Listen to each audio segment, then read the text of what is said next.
Léon Tchongo fait partie des rescapés. Il tient à nous montrer une fosse commune où au moins 250 personnes ont été enterrées, des victimes de la Deuxième Guerre du Congo, celle qui entre 1998 et 2003 a impliqué 9 États africains et une trentaine de groupes armés, dont l'AFDL de Laurent Désiré Kabila.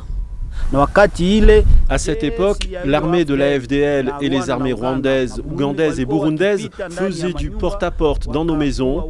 Ils ont tué les gens, ils ont violé toutes les mamans. Depuis que j'ai appris que ces mêmes forces étrangères pourraient revenir, c'est comme un couteau dans nos plaies.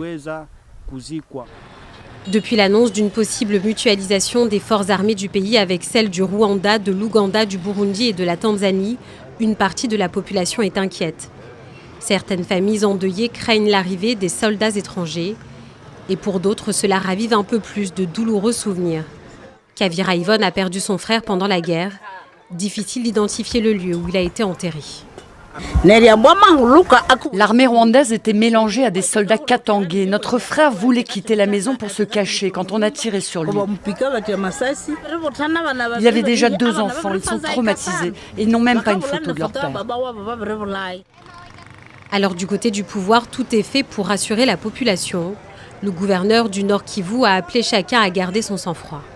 La mutualisation des renseignements au niveau des armées de la région, c'est une très bonne chose parce que ça va nous permettre non seulement de limiter l'approvisionnement en armes de ces groupes armés, mais aussi les neutraliser complètement. Et donc, comme gouverneur de province, nous voudrions demander à la population congolaise de continuer à faire confiance à notre armée. Au plus haut sommet de l'armée congolaise, le chef de l'état-major s'est félicité de l'avancée des discussions avec les représentants des pays voisins. Objectif, venir à bout des groupes armés dans la région des Grands Lacs.